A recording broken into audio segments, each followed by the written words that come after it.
വിശുദ്ധ യോഹന്നാൻ എഴുതിയ നമ്മുടെ കർത്താവ് ഈശോ മിശിഹായുടെ പരിശുദ്ധ സുവിശേഷം, അദ്ധ്യായം 8. പിടിക്കപ്പെട്ട വ്യഭിചാരിണി. യേശു ഒലിവുമലയിലേക്ക് പോയി. അതിരാവിലെ അവൻ വീണ്ടും ദേവാലയത്തിലേക്ക് വന്നു. ജനങ്ങളെല്ലാം അവൻ്റെ അടുക്കലെത്തി. അവൻ ഇരുന്ന് അവരെ പഠിപ്പിച്ചു. വ്യഭിചാരത്തിൽ പിടിക്കപ്പെട്ട ഒരു സ്ത്രീയെ നിയമജ്ഞരും ഫരിസേയരും കൂടെ അവൻ്റെ അടുക്കൽ കൊണ്ടുവന്ന് നടുവിൽ നിർത്തി.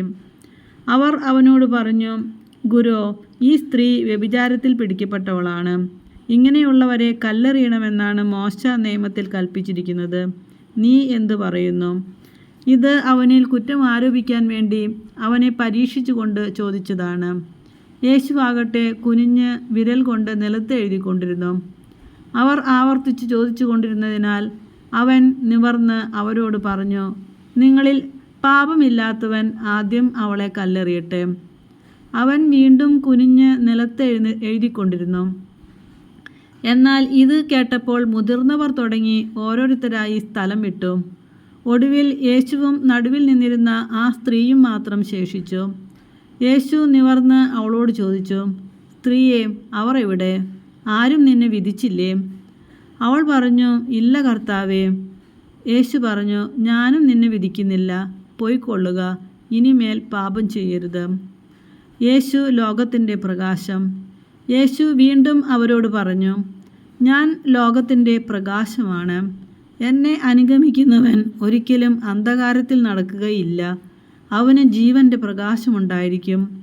അപ്പോൾ ഫരിസേയർ പറഞ്ഞു, നീ തന്നെ നിനക്ക് സാക്ഷി നൽകുന്നു, നിന്റെ സാക്ഷ്യം സത്യമല്ല. യേശു പ്രതിവദിച്ചു, ഞാൻ തന്നെ എനിക്ക് സാക്ഷി നൽകിയാലും എൻ്റെ സാക്ഷ്യം സത്യമാണ്. കാരണം ഞാൻ എവിടെ നിന്ന് വന്നുവെന്നും എവിടേക്ക് പോകുന്നുവെന്നും എനിക്കറിയാം. എന്നാൽ ഞാൻ എവിടെ നിന്ന് വരുന്നുവെന്നോ എവിടേക്ക് പോകുന്നുവെന്നോ നിങ്ങൾ അറിയുന്നില്ല. നിങ്ങളുടെ വിധി മാനുഷികമാണ്. ഞാൻ ആരെയും വിധിക്കുന്നില്ല. ഞാൻ വിധിക്കുന്നെങ്കിൽ തന്നെ എൻ്റെ വിധി സത്യമാണ്. കാരണം ഞാൻ തനിച്ചല്ല, എന്നെ അയച്ച പിതാവും എന്നോടുകൂടെയുണ്ട്. രണ്ടുപേരുടെ സാക്ഷ്യം സത്യമാണെന്ന് നിങ്ങളുടെ നിയമത്തിൽ തന്നെ എഴുതിയിട്ടുണ്ടല്ലോ.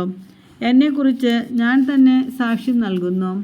എന്നെ അയച്ച പിതാവും എന്നെക്കുറിച്ച് സാക്ഷി നൽകുന്നു. അവർ ചോദിച്ചു, നിന്റെ പിതാവ് എവിടെയാണ്? യേശു പറഞ്ഞു, നിങ്ങൾ എന്നെയാകട്ടെ എൻ്റെ പിതാവിനെയാകട്ടെ അറിയുന്നില്ല. എന്നെ അറിഞ്ഞിരുന്നുവെങ്കിൽ എൻ്റെ പിതാവിനെയും അറിയുമായിരുന്നു.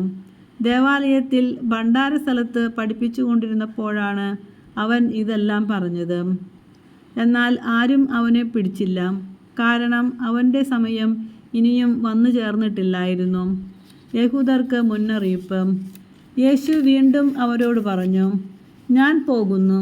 നിങ്ങൾ എന്നെ അന്വേഷിക്കും, എന്നാൽ നിങ്ങളുടെ പാപത്തിൽ നിങ്ങൾ മരിക്കും. ഞാൻ പോകുന്നിടത്തേക്ക് വരാൻ നിങ്ങൾക്ക് കഴിയുകയില്ല. അപ്പോൾ യഹൂദർ പറഞ്ഞു, ഞാൻ പോകുന്നിടത്തേക്ക് വരാൻ നിങ്ങൾക്ക് കഴിയുകയില്ല എന്ന് അവൻ പറയുന്നല്ലോ. അവൻ ആത്മഹത്യ ചെയ്തേക്കുമോ? അവൻ പറഞ്ഞു, നിങ്ങൾ താഴെ നിന്നുള്ളവരാണ്, ഞാൻ മുകളിൽ നിന്നുള്ളവനും. നിങ്ങൾ ഈ ലോകത്തിൻ്റേതാണ്, ഞാൻ ഈ ലോകത്തിൻ്റേതല്ല. നിങ്ങൾ നിങ്ങളുടെ പാപങ്ങളിൽ മരിക്കും എന്ന് ഞാൻ നിങ്ങളോട് പറഞ്ഞു. എന്തെന്നാൽ ഞാൻ തന്നെ എന്ന് വിശ്വസിക്കുന്നില്ലെങ്കിൽ നിങ്ങൾ നിങ്ങളുടെ പാപങ്ങളിൽ മരിക്കും. അപ്പോൾ അവർ ചോദിച്ചു, നീ ആരാണ്? യേശു പറഞ്ഞു, ആരംഭം മുതലേ ഞാൻ നിങ്ങളോട് പറഞ്ഞിരുന്നത് തന്നെ. എനിക്ക് നിങ്ങളെക്കുറിച്ച് പലതും പറയാനും വിധിക്കാനുമുണ്ട്. എന്നെ അയച്ചവൻ സത്യവാനാണ്. അവിടുത്തെ അധരത്തിൽ നിന്ന് കേട്ടത് ഞാൻ ലോകത്തോട് പറയുന്നു. പിതാവിനെക്കുറിച്ചാണ് അവൻ തങ്ങളോട് സംസാരിച്ചതെന്ന് അവർ മനസ്സിലാക്കിയില്ല. അതുകൊണ്ട് യേശു പറഞ്ഞു, നിങ്ങൾ മനുഷ്യപുത്രനെ ഉയർത്തിക്കഴിയുമ്പോൾ ഞാൻ തന്നെ എന്നും ഞാൻ സ്വമേധയാ ഒന്നും പ്രവർത്തിക്കുന്നില്ല, പ്രത്യുത എൻ്റെ പിതാവ് എന്നെ പഠിപ്പിച്ചതുപോലെ ഇക്കാര്യങ്ങൾ ഞാൻ സംസാരിക്കുന്നുവെന്നും നിങ്ങൾ മനസ്സിലാക്കും. എന്നെ അയച്ചവൻ എന്നോട് കൂടെയുണ്ട്. അവിടുന്ന് എന്നെ തനിയെ വിട്ടിരിക്കുകയല്ല, കാരണം ഞാൻ എപ്പോഴും അവിടത്തേക്ക് ഇഷ്ടമുള്ളത് പ്രവർത്തിക്കുന്നു. ഇത് പറഞ്ഞപ്പോൾ വളരെ പേർ അവനിൽ വിശ്വസിച്ചു. സത്യം നിങ്ങളെ സ്വതന്ത്രരാക്കും. തന്നിൽ വിശ്വസിച്ച യഹൂദരോട് യേശു പറഞ്ഞു, എൻ്റെ വചനത്തിൽ നിലനിൽക്കുമെങ്കിൽ നിങ്ങൾ യഥാർത്ഥത്തിൽ എൻ്റെ ശിഷ്യരാണ്. നിങ്ങൾ സത്യം അറിയുകയും സത്യം നിങ്ങളെ സ്വതന്ത്രരാക്കുകയും ചെയ്യും. അവർ അവനോട് പറഞ്ഞു, ഞങ്ങൾ അബ്രാഹത്തിൻ്റെ സന്തതികളാണ്. ഞങ്ങൾ ഒരിക്കലും ആരുടെയും അടിമകളായിരുന്നിട്ടില്ല. പിന്നെ എങ്ങനെയാണ് നിങ്ങൾ സ്വതന്ത്രരാക്കപ്പെടും എന്ന് നീ പറയുന്നത്? യേശു പ്രതിവചിച്ചു, സത്യം സത്യമായി ഞാൻ നിങ്ങളോട് പറയുന്നു, പാപം ചെയ്യുന്നവൻ പാപത്തിൻ്റെ അടിമയാണ്. അടിമ എക്കാലവും ഭവനത്തിൽ വസിക്കുന്നില്ല, പുത്രനാകട്ടെ എക്കാലവും വസിക്കുന്നു. അതുകൊണ്ട് പുത്രൻ നിങ്ങളെ സ്വതന്ത്രരാക്കിയാൽ നിങ്ങൾ യഥാർത്ഥത്തിൽ സ്വതന്ത്രരാകും. നിങ്ങൾ അബ്രഹാത്തിൻ്റെ സന്തതികളാണെന്ന് എനിക്കറിയാം, എന്നിട്ടും നിങ്ങൾ എന്നെ കൊല്ലാൻ ആലോചിക്കുന്നു. കാരണം എൻ്റെ വചനം നിങ്ങളിൽ വസിക്കുന്നില്ല. എൻ്റെ പിതാവിൻ്റെ സന്നിധിയിൽ കണ്ടവയെപ്പറ്റി ഞാൻ സംസാരിക്കുന്നു. നിങ്ങളുടെ പിതാവിൽ നിന്ന് കേട്ടത് നിങ്ങൾ പ്രവർത്തിക്കുന്നു. പിശാച് നിങ്ങളുടെ പിതാവ്. അവർ പറഞ്ഞു, അബ്രാഹമാണ് ഞങ്ങളുടെ പിതാവ്. യേശു അവരോട് പറഞ്ഞു, നിങ്ങൾ അബ്രാഹത്തിൻ്റെ മക്കളാണെങ്കിൽ അബ്രാഹത്തിൻ്റെ പ്രവർത്തികൾ ചെയ്യുമായിരുന്നു. എന്നാൽ ദൈവത്തിൽ നിന്ന് കേട്ട സത്യം നിങ്ങളോട് പറഞ്ഞ എന്നെ കൊല്ലാൻ നിങ്ങൾ ആലോചിക്കുന്നു. അബ്രാഹം ഇങ്ങനെ ചെയ്തിട്ടില്ല. നിങ്ങൾ നിങ്ങളുടെ പിതാവിൻ്റെ പ്രവർത്തികൾ ചെയ്യുന്നു. അപ്പോൾ അവർ പറഞ്ഞു, ഞങ്ങൾ ജാരസന്തതികളല്ല, ഞങ്ങൾക്ക് പിതാവ് ഒന്നേയുള്ളൂ, ദൈവം. യേശു അവരോട് പറഞ്ഞു, ദൈവമാണ് നിങ്ങളുടെ പിതാവെങ്കിൽ നിങ്ങൾ എന്നെ സ്നേഹിക്കുമായിരുന്നു. കാരണം ഞാൻ ദൈവത്തിൽ നിന്നാണ് വന്നിരിക്കുന്നത്. ഞാൻ സ്വമേധയാ വന്നതല്ല, അവിടുന്ന് എന്നെ അയച്ചതാണ്. ഞാൻ പറയുന്നത് എന്തുകൊണ്ട് നിങ്ങൾ ഗ്രഹിക്കുന്നില്ല? എൻ്റെ വചനം ശ്രവിക്കാൻ നിങ്ങൾക്ക് കഴിവില്ലാത്തതുകൊണ്ട് തന്നെ. നിങ്ങൾ നിങ്ങളുടെ പിതാവായ പിശാചിൽ നിന്നുള്ളവരാണ്. നിങ്ങളുടെ പിതാവിൻ്റെ ഇഷ്ടമനുസരിച്ച് പ്രവർത്തിക്കാൻ നിങ്ങൾ ആഗ്രഹിക്കുന്നു. അവനാകട്ടെ ആദ്യം മുതൽ കൊലപാതകിയാണ്. അവൻ ഒരിക്കലും സത്യത്തിൽ നിലനിന്നിട്ടില്ല, എന്തെന്നാൽ അവനിൽ സത്യമില്ല. കള്ളം പറയുമ്പോൾ സ്വന്തം സ്വഭാവമനുസരിച്ച് തന്നെയാണ് അവൻ സംസാരിക്കുന്നത്. കാരണം അവൻ നുണയനും നുണയുടെ പിതാവുമാണ്. ഞാൻ സത്യം പറയുന്നത് കൊണ്ട് നിങ്ങൾ എന്നെ വിശ്വസിക്കുന്നില്ല. നിങ്ങളിൽ ആർക്ക് എന്നിൽ പാപം തെളിയിക്കാൻ കഴിയും? ഞാൻ സത്യമാണ് പറയുന്നതെങ്കിൽ എന്തുകൊണ്ട് നിങ്ങൾ എന്നെ വിശ്വസിക്കുന്നില്ല? ദൈവത്തിൽ നിന്നുള്ളവൻ ദൈവത്തിൻ്റെ വാക്ക് ശ്രവിക്കുന്നു. നിങ്ങൾ ദൈവത്തിൽ നിന്നുള്ളവരല്ല, അതുകൊണ്ട് നിങ്ങൾ അവ ശ്രവിക്കുന്നില്ല. അബ്രാഹത്തിന് മുമ്പ് ഞാനുണ്ട്. യഹൂദർ പറഞ്ഞു, നീ ഒരു സമരിയാക്കാരനാണെന്നും നിന്നിൽ പിശാചുണ്ടെന്നും ഞങ്ങൾ പറയുന്നത് ശരിയല്ലേ? യേശു പറഞ്ഞു, എനിക്ക് പിശാചില്ല. ഞാൻ എൻ്റെ പിതാവിനെ ബഹുമാനിക്കുന്നു. നിങ്ങളാകട്ടെ എന്നെ അപമാനിക്കുന്നു. ഞാൻ എൻ്റെ മഹത്വം അന്വേഷിക്കുന്നില്ല. അത് അന്വേഷിക്കുന്നവനും വിധികർത്താവുമായ ഒരുവനുണ്ട്. സത്യം സത്യമായി ഞാൻ നിങ്ങളോട് പറയുന്നു, ആരെങ്കിലും എൻ്റെ വചനം പാലിച്ചാൽ അവൻ ഒരിക്കലും മരിക്കുകയില്ല. യഹൂദർ പറഞ്ഞു, നിനക്ക് പിശാചുണ്ടെന്ന് ഇപ്പോൾ ഞങ്ങൾക്ക് വ്യക്തമായിരിക്കുന്നു. അബ്രാഹാം മരിച്ചു, പ്രവാചകന്മാരും മരിച്ചു. എന്നിട്ടും എൻ്റെ വചനം പാലിക്കുന്ന ഒരുവനും ഒരിക്കലും മരിക്കുകയില്ല എന്ന് നീ പറയുന്നു. ഞങ്ങളുടെ മരിച്ചുപോയ പിതാവായ അബ്രാഹത്തേക്കാൾ വലിയവനാണോ നീ? പ്രവാചകന്മാരും മരിച്ചുപോയി. ആരാണെന്നാണ് നീ അവകാശപ്പെടുന്നത്? യേശു പറഞ്ഞു, ഞാൻ എന്നെ തന്നെ മഹത്വപ്പെടുത്തിയാൽ എൻ്റെ മഹത്വത്തിന് വിലയില്ല. എന്നാൽ നിങ്ങളുടെ ദൈവമെന്ന് നിങ്ങൾ വിളിക്കുന്ന എൻ്റെ പിതാവാണ് എന്നെ മഹത്വപ്പെടുത്തുന്നത്. എന്നാൽ നിങ്ങൾ അവിടത്തെ അറിഞ്ഞിട്ടില്ല, ഞാനോ അവിടത്തെ അറിയുന്നു. ഞാൻ അവിടത്തെ അറിയുന്നില്ല എന്ന് പറയുന്നെങ്കിൽ ഞാനും നിങ്ങളെപ്പോലെ നുണയനാകും. എന്നാൽ ഞാൻ അവിടത്തെ അറിയുകയും അവിടത്തെ വചനം പാലിക്കുകയും ചെയ്യുന്നു. എൻ്റെ ദിവസം കാണാം എന്ന പ്രതീക്ഷയിൽ നിങ്ങളുടെ പിതാവായ അബ്രാഹാം ആനന്ദിച്ചു. അവൻ അത് കാണുകയും സന്തോഷിക്കുകയും ചെയ്തു. അപ്പോൾ യഹൂദർ പറഞ്ഞു, നിനക്ക് ഇനിയും 50 വയസ്സായിട്ടില്ല, എന്നിട്ടും നീ അബ്രാഹത്തെ കണ്ടുവന്നോ?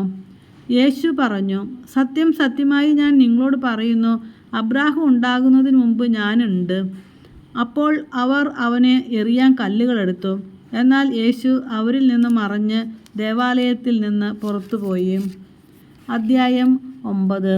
അന്ധനെ സുഖപ്പെടുത്തുന്നു. അവൻ കടന്നു പോകുമ്പോൾ ജന്മന അന്ധനായ ഒരുവനെ കണ്ടു.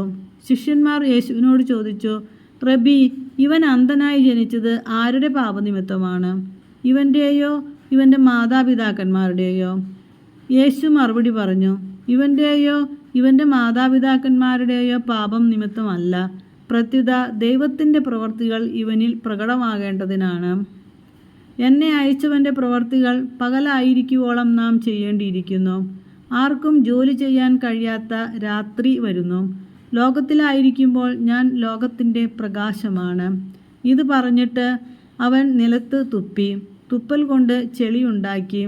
അവൻ്റെ കണ്ണുകളിൽ പൂശിയിട്ട് അവനോട് പറഞ്ഞു, നീ പോയി സീലോഹ, അയക്കപ്പെട്ടവൻ എന്നർത്ഥം, കുളത്തിൽ കഴുകുക. അവൻ പോയി കഴുകി കാഴ്ചയുള്ളവനായി തിരിച്ചു വന്നു. അയൽക്കാരും അവനെ മുമ്പ് യാചകനായി കണ്ടിട്ടുള്ളവരും പറഞ്ഞു, ഇവൻ തന്നെയല്ലേ അവിടെ ഇരുന്ന് ഭിക്ഷ യാചിച്ചിരുന്നവൻ? ചിലർ പറഞ്ഞു, ഇവൻ തന്നെ.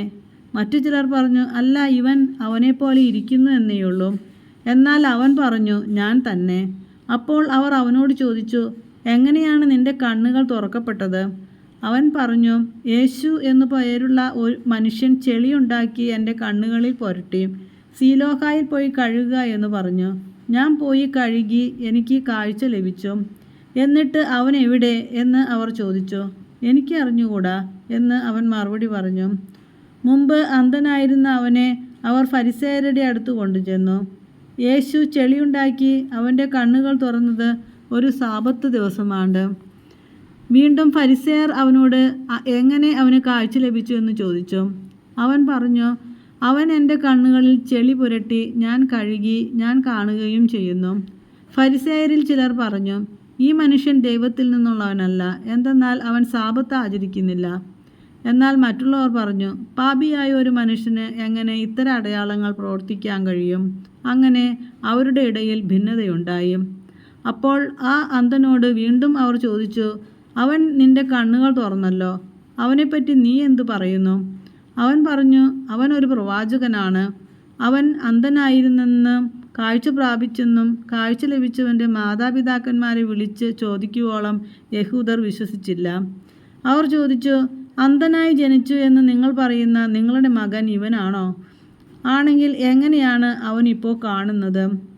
അവൻ്റെ മാതാപിതാക്കന്മാർ പറഞ്ഞു, അവൻ ഞങ്ങളുടെ മകനാണെന്നും അവൻ അന്ധനായി ജനിച്ചു എന്നും ഞങ്ങൾക്കറിയാം. എന്നാൽ ഇപ്പോൾ അവൻ എങ്ങനെ കാണുന്നു എന്നും അവൻ്റെ കണ്ണുകൾ ആര് തുറന്നു എന്നും ഞങ്ങൾക്കറിഞ്ഞുകൂടാ. അത് അവനോട് തന്നെ ചോദിക്കുവിൻ.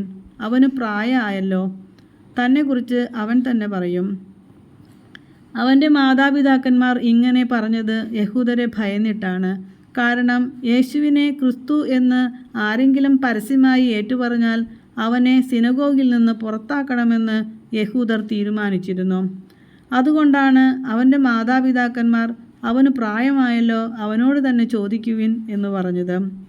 അന്ധനായിരുന്ന അവനെ യഹൂദർ വീണ്ടും വിളിച്ച് അവനോട് പറഞ്ഞു, ദൈവത്തെ മഹത്വപ്പെടുത്തുക. ആ മനുഷ്യൻ പാപിയാണെന്ന് ഞങ്ങൾക്കറിയാം. അവൻ പറഞ്ഞു, അവൻ പാപിയാണോ എന്ന് എനിക്കറിഞ്ഞുകൂടാ. എന്നാൽ ഒരു കാര്യം എനിക്കറിയാം, ഞാൻ അന്ധനായിരുന്നു, ഇപ്പോൾ ഞാൻ കാണുന്നു.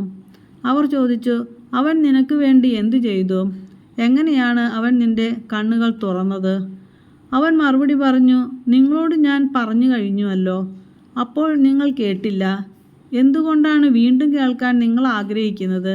നിങ്ങളും അവൻ്റെ ശിഷ്യരാകുവാൻ ഇച്ഛിക്കുന്നുവോ? അവനെ ശകാരിച്ചുകൊണ്ട് അവർ പറഞ്ഞു, നീയാണ് അവൻ്റെ ശിഷ്യൻ, ഞങ്ങൾ മോശയുടെ ശിഷ്യന്മാരാണ്.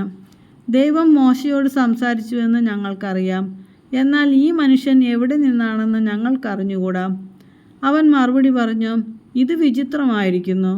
അവൻ എവിടെ നിന്നാണെന്ന് നിങ്ങൾ അറിയുന്നില്ല, എന്നാൽ അവൻ എൻ്റെ കണ്ണുകൾ തുറന്നു. ദൈവം പാപികളുടെ പ്രാർത്ഥന കേൾക്കുകയില്ലെന്ന് നമുക്കറിയാം. എന്നാൽ ദൈവത്തെ ആരാധിക്കുകയും അവൻ്റെ ഇഷ്ടം പ്രവർത്തിക്കുകയും ചെയ്യുന്നവൻ്റെ പ്രാർത്ഥന ദൈവം ശ്രവിക്കുന്നു. അന്ധനായി പിറന്ന ഒരു മനുഷ്യൻ്റെ കണ്ണ് ആരും തുറന്നതായി ലോകാരംഭം മുതൽ ഇന്നോളം കേട്ടിട്ടില്ല. ഈ മനുഷ്യൻ ദൈവത്തിൽ നിന്നുള്ളവനല്ലെങ്കിൽ ഒന്നും ചെയ്യാൻ അവന് കഴിയുമായിരുന്നില്ല. അപ്പോൾ അവർ പറഞ്ഞു, തികച്ചും പാപത്തിൽ പിറന്ന നീ ഞങ്ങളെ പഠിപ്പിക്കുന്നുവോ? അവർ അവനെ പുറത്താക്കി. ആത്മീയ അന്ധത. അവർ അവനെ പുറത്താക്കി എന്ന് യേശു കേട്ടു. അവനെ കണ്ടപ്പോൾ യേശു ചോദിച്ചു, മനുഷ്യപുത്രനിൽ നീ വിശ്വസിക്കുന്നുവോ? അവൻ ചോദിച്ചു, കർത്താവേ, ഞാൻ അവനിൽ വിശ്വസിക്കേണ്ടതിന് അവൻ ആരാണ്? യേശു പറഞ്ഞു, നീ അവനെ കണ്ടു കഴിഞ്ഞു. നിന്നോട് സംസാരിക്കുന്നവൻ തന്നെയാണ് അവൻ. കർത്താവേ, ഞാൻ വിശ്വസിക്കുന്നു എന്ന് പറഞ്ഞുകൊണ്ട് അവൻ യേശുവിനെ പ്രണമിച്ചു. യേശു പറഞ്ഞു, കാഴ്ചയില്ലാത്തവർ കാണുകയും കാഴ്ചയുള്ളവർ അന്ധരായി തീരുകയും ചെയ്യേണ്ടതിന് ന്യായവിധിക്കായിട്ടാണ് ഞാൻ ഈ ലോകത്തിലേക്ക് വന്നത്. അവൻ്റെ അടുത്തുണ്ടായിരുന്ന ഏതാനും ഫരിസേയർ ഇത് കേട്ട് അവനോട് ചോദിച്ചു, അപ്പോൾ ഞങ്ങളും അന്ധരാണോ? യേശു അവരോട് പറഞ്ഞു, അന്ധരായിരുന്നെങ്കിൽ നിങ്ങൾക്ക് പാപം ഉണ്ടാകുമായിരുന്നില്ല. എന്നാൽ ഞങ്ങൾ കാണുന്നു എന്ന് നിങ്ങൾ പറയുന്നു, അതുകൊണ്ട് നിങ്ങളിൽ പാപം നിലനിൽക്കുന്നു.